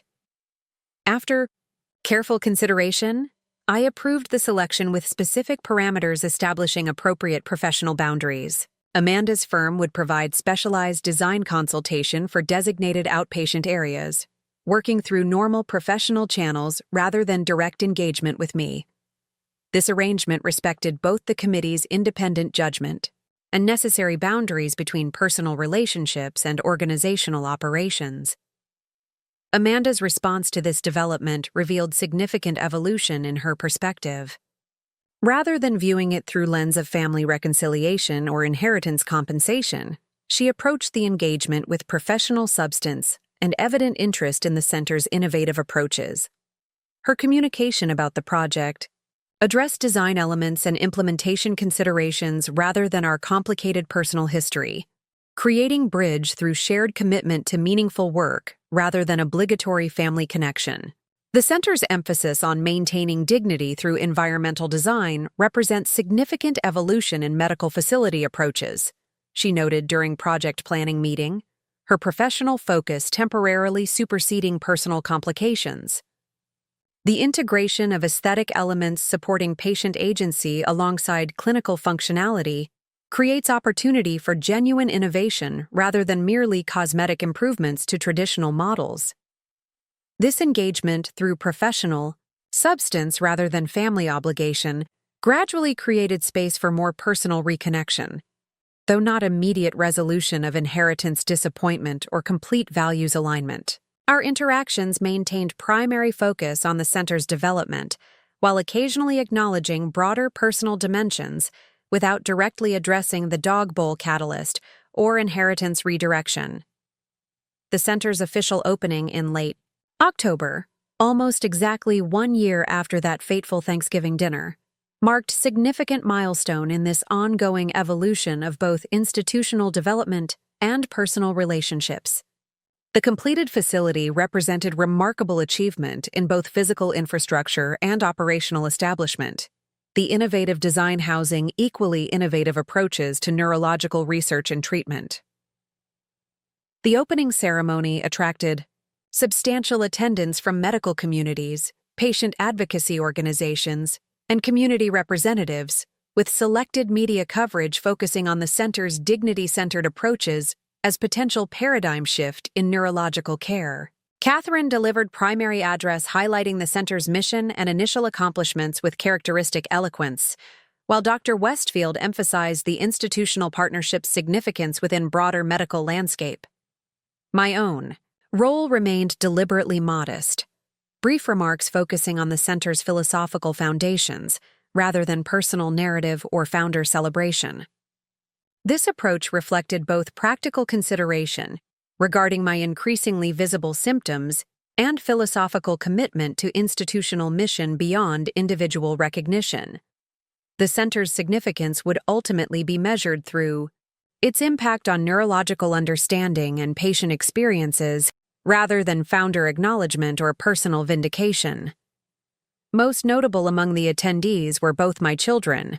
Amanda's presence expected given her firm's involvement with design elements, Michael's appearance representing more surprising development. He arrived without Victoria, his demeanor suggesting professional interest alongside lingering personal discomfort. Throughout the ceremony and subsequent reception, he maintained careful distance while observing the proceedings with evident assessment of the center's medical credibility and potential significance within neurological community. When our paths eventually intersected during the reception, his greeting carried professional acknowledgement rather than personal warmth. The research protocols appear quite innovative, he observed, maintaining focus on substantive elements rather than our complicated relationship. Dr. Chen's integration of dignity measures within efficacy assessments represents methodological advance with potential applications beyond this specific context. This engagement through professional substance rather than personal reconciliation echoed Amanda's earlier evolution, suggesting potential pathway toward reconnection through shared commitment to meaningful work rather than obligatory family connection. Not immediate resolution of inheritance disappointment or complete values alignment, but recognition that the center's contributions might transcend personal financial considerations or family dynamics. As the opening celebrations concluded and the center commenced full operations, I experienced profound sense of completion alongside recognition of continued evolution still underway. The physical facility stood completed, the operational structure established, the initial programs launched with remarkable momentum. Yet the center's ultimate impact, both institutionally and personally, remained developing narrative rather than finished story. 6 months after opening, the center's influence continued expanding through multiple dimensions beyond initial projections. The research initiatives began publishing preliminary findings in prestigious medical journals, their innovative methodology attracting particular attention within neurological research communities. The treatment approaches, integrating dignity, preservation alongside symptom management, demonstrated promising outcomes in both objective measures and patient experience assessments.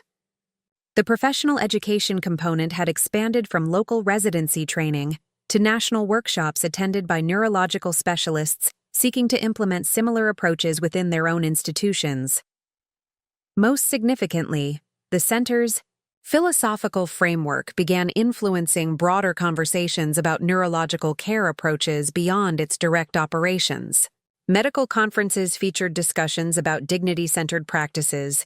Research grant applications increasingly included dignity measures alongside traditional efficacy metrics, and medical education programs began incorporating similar considerations within their training protocols. The ripple effects extended steadily outward, creating systemic impact beyond individual patient experiences within the center itself. My own Parkinson's continued its expected progression, with physical limitations gradually increasing despite comprehensive treatment adherence. Rather than diminishing my contribution, this reality informed the center's approaches through lived experience that theoretical understanding alone could not provide. The board established founder emeritus position, allowing continued meaningful involvement without demanding physical presence that increasingly challenging symptoms might eventually limit. 1 year after opening, and 2 years after the dog bowl incident that had catalyzed this remarkable journey, Thanksgiving arrived with inevitable reflection about transformations both personal and institutional. Rather than joining either child's holiday gathering, I hosted small dinner for selected friends and colleagues, including Catherine, Dr. Chen and his wife, and 2 members of my Parkinson's support group whose family situations created holiday complexities similar to my own. Our conversation flowed naturally between professional developments, personal experiences, and philosophical reflections, without artificial separation between these dimensions. The neurological conditions present around the table, my Parkinson's alongside Margaret's multiple sclerosis and Richard's progressive supranuclear palsy, were neither hidden nor emphasized, simply aspects of complete individuals engaged in meaningful connection beyond their medical circumstances. As dessert concluded, unexpected text message arrived from Amanda. Thinking of you today. The center's patient stories featured in yesterday's medical journal were remarkable. Would you have time for coffee this weekend? This simple message represented significant evolution from where our relationship had stood 2 years earlier. Not complete reconciliation or values alignment, but recognition of meaningful contribution beyond inheritance disappointment. The center had created bridge where conventional family obligation could not, its substantive impact gradually superseding initial financial considerations that had dominated early reactions. Similar message from Michael followed shortly thereafter, his characteristically briefer text nonetheless carrying significant acknowledgement. Your center's research protocol on dignity metrics has generated considerable discussion at our department meeting. Impressive methodology with broader applications than initially anticipated. Michael now sat with his family at a table near the center of the room, Victoria noticeably absent, their marriage having ended 2 years earlier through separation, that community gossip attributed to differing values priorities, though I had never sought specific details. His children, James and Sophia, now teenagers, had developed their own relationship with the center through summer internship programs designed for family members of those with neurological conditions. Their understanding of their grandmother now extended beyond merely medical condition toward recognition of both professional contribution and personal resilience, bridge built through institutional engagement rather than conventional family obligation. The most meaningful evidence of Michael's evolution sat directly across from him at their table. Elaine Jenkins, 76-year-old former elementary school principal, diagnosed with Parkinson's 3 years earlier, whom he had been dating for approximately 7 months. Their relationship had developed through center-sponsored events. Her direct personal understanding of living with progressive neurological condition, creating connection impossible within his previous marriage. The dignity and humor with which she navigated her symptoms, visible but not defining, seemed to have transformed his understanding of neurological conditions beyond purely clinical perspective. As I observed these developments while participating in conversations around my own table, Center Director of Education, Dr. Thomas Rivera, approached, his expression suggesting specific purpose rather than social pleasantry. "Sorry to interrupt your Thanksgiving, Eleanor, but I thought you'd want to know immediately. We just received confirmation about the NIH grant for expanding the educational program. Full funding approved for nationwide implementation of the dignity-centered training curriculum." This announcement represented significant milestone in the center's development, federal recognition and support for expanding our professional education approach beyond regional impact toward national implementation. The curriculum, developed initially for Westfield's neurology residents, would now become available to medical training programs throughout the country, potentially influencing how entire generation of neurologists conceptualize their relationship with patients experiencing neurological conditions. "That's remarkable news, Thomas," I responded, genuinely pleased while maintaining appropriate holiday conversational tone rather than excessive celebration.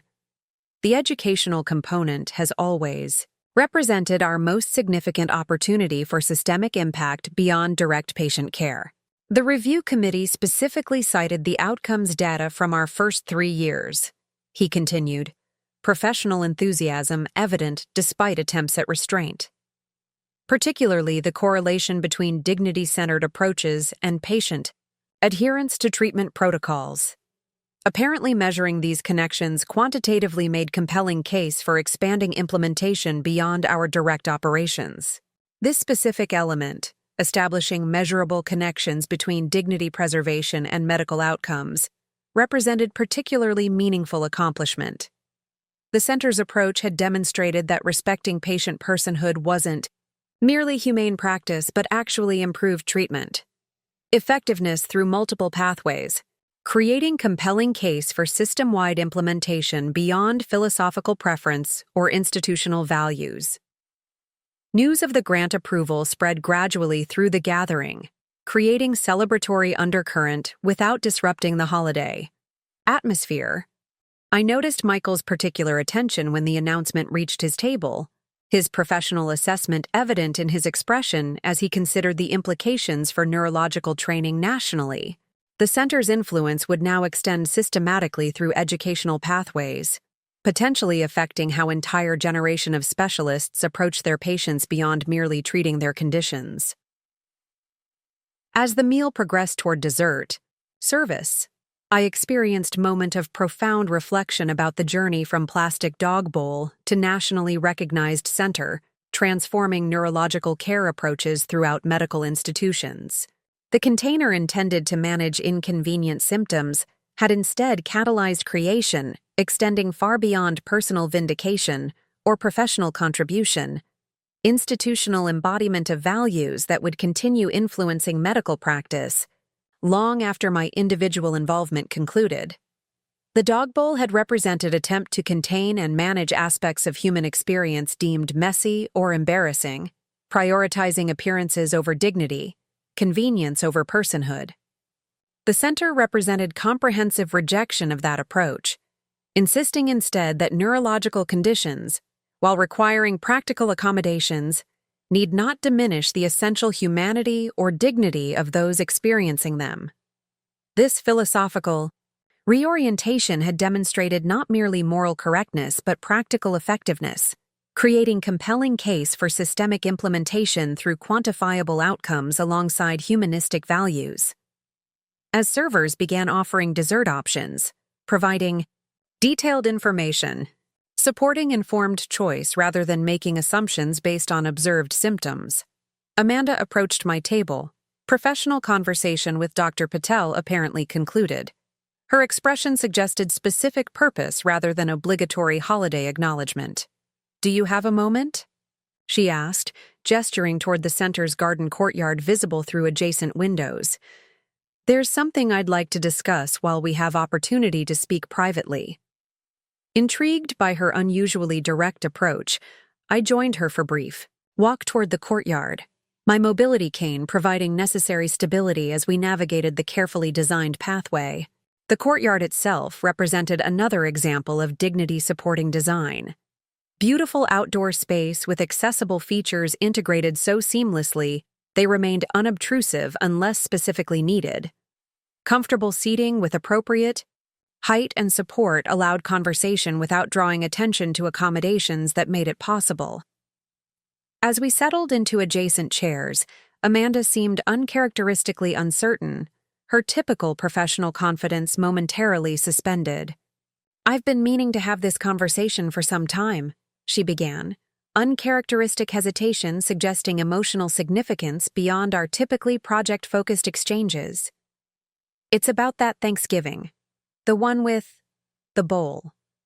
This, direct reference to the catalyst incident, generally left unmentioned between us despite its obviously transformative impact, created momentary surprise I worked to conceal. Rather than filling the silence with premature response, I waited, allowing her to navigate this clearly planned communication at her own pace. "I didn't know about it beforehand," she continued after gathering herself. "The dog bowl, Victoria, texted me that morning saying they'd made special arrangements for your seating, but I had meetings all day and arrived after you were already seated. By then it seemed, I don't know, already established." I didn't speak up. This confession, modest, acknowledgement rather than dramatic apology, represented significant step in our gradually evolving relationship. Not attempt to erase accountability, but clarification of specific role in incident that had catalyzed such remarkable transformation in both our lives. "I've wanted to tell you that for years," she continued, maintaining direct eye contact despite evident discomfort. "Not to excuse my failure to intervene, but to acknowledge that while I participated through silence, I wouldn't have initiated that particular's approach." The careful wording reflected continuing complexity in our relationship: acknowledgement without full apology, clarification without complete reconciliation. Not dramatic emotional breakthrough, but modest step toward authentic communication beyond professional collaboration or obligatory family connection. "Thank you for that clarification," I responded, matching her tone of measured openness, rather than either dismissal or excessive emotional embrace. Though, in retrospect, that incident created clarity that might not have emerged through more subtle interactions. Sometimes painful moments reveal truths that comfortable circumstances conceal. Amanda nodded, professional composure gradually returning though thoughtfulness remained. "The center represents something I wouldn't have anticipated from that beginning. Something more significant than the inheritance would have been, though I couldn't have recognized that immediately. This acknowledgement, that purpose beyond personal benefit might create more meaningful legacy than conventional wealth transfer, represented significant evolution in her perspective. Not complete alignment with my values hierarchy, but recognition that contribution extending beyond family might create impact exceeding financial inheritance. Our conversation continued with surprising openness, addressing aspects of our relationship typically left unexamined beneath professional collaboration. Not dramatic reconciliation, but thoughtful reassessment, creating potential foundation for more authentic connection based on mutual respect, rather than merely biological obligation or inherited expectations. As we eventually returned to the Thanksgiving gathering, I noticed Michael observing our interaction with thoughtful assessment, quite different from his typically clinical gaze.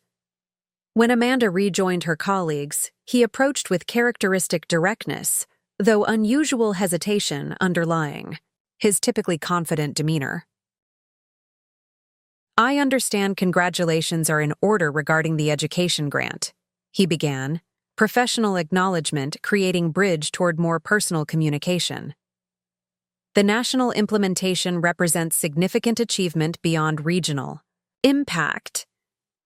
"Thank you," I responded, recognizing this approach as meaningful engagement rather than merely obligatory holiday recognition. The educational component has always represented our greatest opportunity for systemic change beyond direct operations. After a moment of professional exchange about the grant specifics, Michael shifted toward more personal territory with careful intentionality. "Elaine has helped me understand some things differently," he acknowledged, referencing his relationship with someone navigating similar neurological journey to my own, particularly regarding dignity and medical interactions. "She's quite forthright about when my professional perspective overlooks lived experience." This acknowledgement, that personal connection with someone experiencing neurological condition had influenced his professional understanding, represented significant evolution from the clinical detachment that had characterized his approach to my diagnosis years earlier. Not dramatic transformation or complete realignment, but meaningful shift from viewing neurological conditions merely as symptoms requiring management toward recognition of complete personhood beyond medical circumstances. Different perspectives provide valuable insights unavailable through single framework, I observed, offering general principle rather than specific reference to our complicated history. Professional expertise and lived experience both contribute essential understanding when properly integrated. Our conversation continued with surprising substance, addressing aspects of neurological care and dignity considerations without directly referencing the dog bowl incident that had catalyzed this entire institutional development. Not dramatic. Reconciliation but thoughtful engagement, creating potential foundation for more authentic relationship based on shared commitment to meaningful work rather than merely obligatory family connection.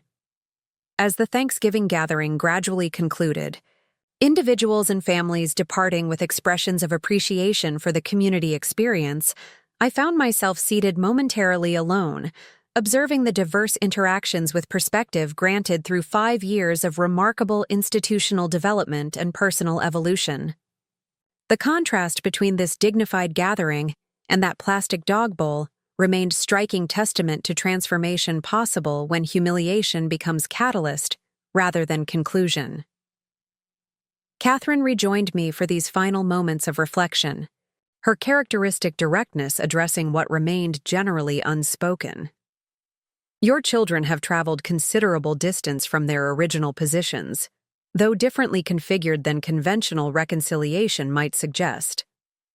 Professional pathways creating bridges personal obligation couldn't sustain," I acknowledged, watching Michael assist Elaine with her coat, while Amanda concluded conversation with architectural colleague about upcoming center expansion. "Different. Understanding of legacy beyond inheritance or biological continuation. The center itself represents that evolution," Catherine observed. "From personal humiliation to institutional transformation, affecting countless individuals beyond family connections or personal vindication.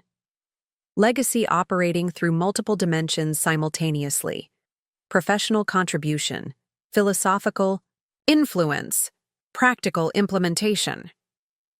This observation captured essential truth about the journey from dog bowl to nationally recognized center, transforming neurological care approaches. What had begun through painful personal catalyst had evolved into multidimensional legacy with impacts extending far beyond individual experience or family dynamics. Institutional embodiment of values that would continue influencing medical practice and patient experiences long after my direct involvement concluded. 2 weeks after that transformative Thanksgiving gathering, I received unexpected package delivered to my condominium. Elegant box wrapped in tasteful paper without occasion marking or explanatory note. Opening it carefully, I discovered ceramic bowl of remarkable craftsmanship, clearly handmade with subtle accessibility features integrated into its design. The glaze featured delicate pattern of Japanese maple leaves in autumn colors, artistically rendered without overwhelming embellishment. Small card nestled beside it contained brief message in Amanda's distinctive handwriting. Designed with dignity. Prototype for new dining collection developed through center consultation. Your experience informing others through transformed purpose. This simple gift represented neither dramatic apology nor complete reconciliation, but acknowledgement of journey from plastic container to transformed purpose. The bowl, designed with equal attention to beauty and functionality, embodied the center's fundamental philosophy: that accommodation need not diminish dignity, that practical considerations could support rather than diminish complete personhood, beyond physical limitations. As I placed this thoughtful creation among my carefully curated possessions, I reflected on remarkable circle completed from that Thanksgiving 5 years earlier to present moment. The plastic dog bowl had represented attempt to contain and diminish aspects of human experience deemed messy or embarrassing, prioritizing convenience over dignity, management over personhood. This ceramic creation represented opposite approach, honoring human experience through design supporting function without sacrificing beauty, acknowledging physical realities without diminishing essential humanity. 3 months later, as the Eleanor Marshall Center celebrated its 5th anniversary with academic symposium highlighting research findings and educational impacts, I observed another completed circle beyond personal family evolution. Dr. Chen presented compelling research demonstrating quantifiable connections between dignity-preserving approaches and improved treatment outcomes across multiple neurological conditions, statistical validation that respecting patient personhood enhanced medical effectiveness rather than merely representing humanistic preference. Particularly striking within these findings was data showing how environmental design, communication approaches, and patient agency considerations measurably affected treatment adherence, reported quality of life measures, and even certain physical outcomes previously considered purely biological rather than psychosocially influenced. The research established scientific foundation for what had begun as philosophical commitment, creating compelling case for systemic implementation beyond values preference. The symposium's keynote address, delivered by nationally recognized neurologist who had initially viewed the center's approach with professional skepticism, acknowledged this evolution from philosophical concept to evidence-based practice. What began as humanistic commitment to patient dignity has demonstrated measurable impact on treatment effectiveness through multiple pathways, he noted, addressing gathered medical professionals and researchers. This represents paradigm shift rather than merely procedural adjustment, fundamental reconsideration of how neurological care conceptualizes the relationship between condition, treatment, and complete personhood. This professional acknowledgement, validation, through scientific methodology rather than merely philosophical alignment, represented particularly meaningful evolution in the center's impact and significance. What had begun through painful personal catalyst had established evidence-based approach extending far beyond individual experience or subjective preference, creating institutional template for systemic transformation throughout neurological care. As the symposium concluded with announcement of expanded implementation through nationally funded education initiative, I experienced profound sense of completion alongside recognition of continuing evolution still underway. My own direct involvement had gradually transitioned toward emeritus role as physical limitations increased, yet the center's trajectory continued gaining momentum beyond individual contribution or personal narrative. Institutional embodiment of values that would continue influencing medical practice and patient experiences for generations to come. That evening, reviewing symposium materials in my condominium with the ceremonial ceramic bowl visible on nearby shelf, I received message from Michael containing photograph from his office. Framed article about the center's research findings displayed prominently where his patients would notice it during consultations. The brief accompanying text read simply, Paradigm shift begins with visible acknowledgement. Your work changing how my patients experience their conditions beyond treatment protocols. This acknowledgement, professional rather than personal, substantive rather than sentimental, represented realistic evolution rather than dramatic reconciliation. Not restoration of conventional family dynamics or complete values convergence, but recognition that meaningful legacy could take forms beyond inheritance or biological continuation, creating impact extending far beyond what financial transfer alone might have accomplished. 1 week later, during routine appointment with my neurologist to assess ongoing Parkinson's progression and medication adjustments, I encountered unexpected circular completion transcending personal family evolution or professional validation. As I waited in the examination room, young neurologist entered, resident I hadn't met previously, introducing himself as Dr. Williams while reviewing my file.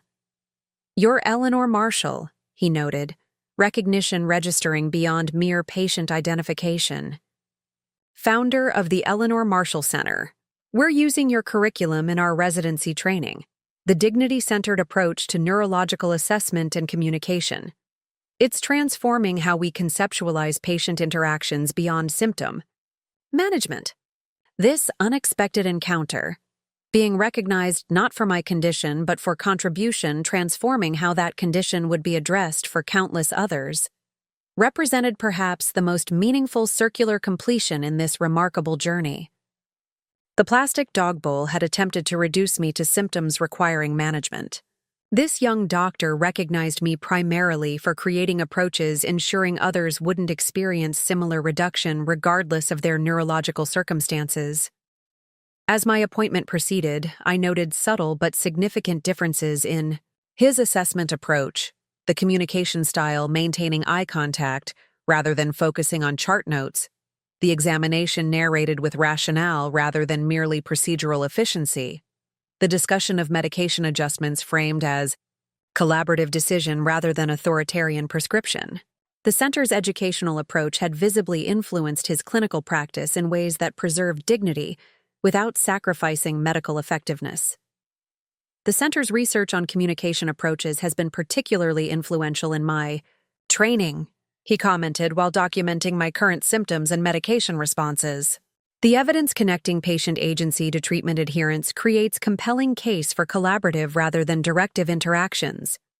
It's changing neurological practice beyond merely philosophical preference.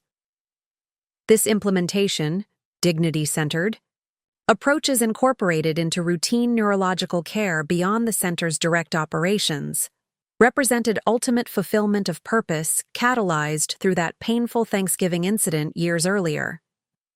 The plastic dog bowl had temporarily contained me physically while attempting to diminish me symbolically. The center's educational impact was ensuring that future patients would experience neurological care preserving their complete personhood, regardless of their symptoms or limitations. 7 years after that fateful dinner, as I participated in the center's annual board retreat, despite increasingly limited mobility requiring wheelchair accommodation, I reflected on remarkable transformation. From humiliation to legacy extending far beyond personal vindication or professional contribution, the plastic container intended to manage inconvenient symptoms had catalyzed creation that continued nourishing countless individuals through transformed understanding of neurological conditions and those experiencing them. Dr. Rivera, now serving as center director following Dr. Chen's transition to research-focused role, presented updated implementation statistics demonstrating the center's expanding influence throughout medical education and clinical practice. Over 3,000 neurologists had completed intensive training in dignity-centered approaches. 47 medical schools had incorporated curriculum elements into their neurology programs, and treatment protocols developed through the center had been adopted by major medical centers nationwide. Most significantly, he noted during his presentation, longitudinal data now confirms sustained impact beyond initial implementation. Practice changes maintaining consistency 3 and 5 years after initial training, suggesting fundamental value integration rather than merely procedural compliance. This evidence of sustained transformation, implementation continuing beyond direct oversight or institutional requirement, represented perhaps the most meaningful measure of the center's significance and lasting impact. What had begun through painful personal catalyst had evolved into genuine paradigm shift within neurological care, changing how conditions were conceptualized and addressed throughout medical practice rather than merely within direct operational influence. As the meeting concluded and board members dispersed toward various afternoon commitments, Catherine remained beside me, our friendship now spanning nearly 5 decades from my entry-level position at Westfield through this transformative, final chapter. At 89, her physical frailty had increased significantly, yet her intellectual sharpness remained remarkably intact, her philosophical perspective particularly valuable in moments of institutional assessment. From dog bowl to paradigm shift, she observed with characteristic directness. Perhaps the most comprehensive transformation of humiliation I've witnessed throughout my career. Not merely personal resilience, but systemic change affecting countless individuals beyond direct experience. Different understanding of legacy, I acknowledged, watching center staff members efficiently rearranging the meeting room for afternoon educational session. Not inheritance or family continuation, but purpose extending beyond individual circumstance or biological connection.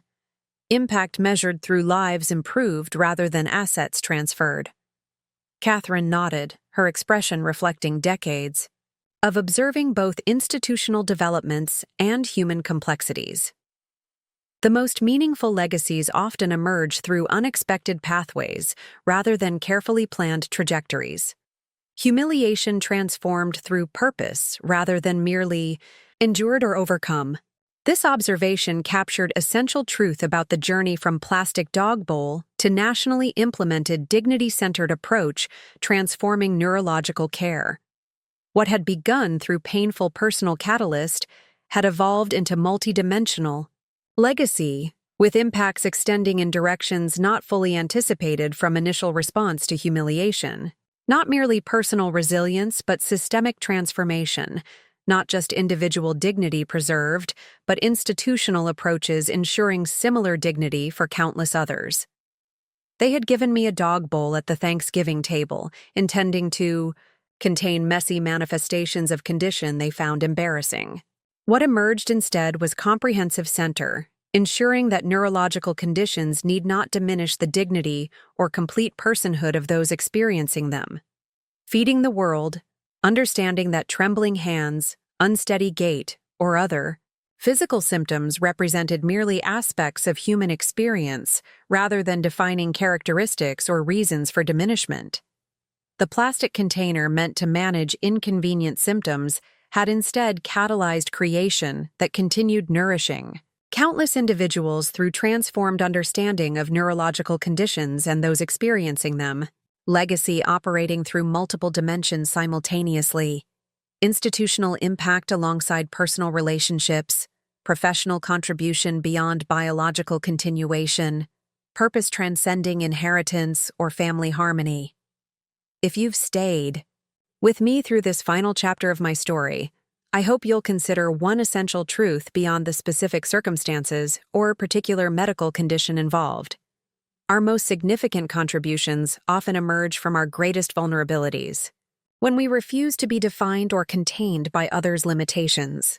The dog bowl meant to diminish me became catalyst for creation, extending far beyond what conventional inheritance or comfortable circumstances might have produced.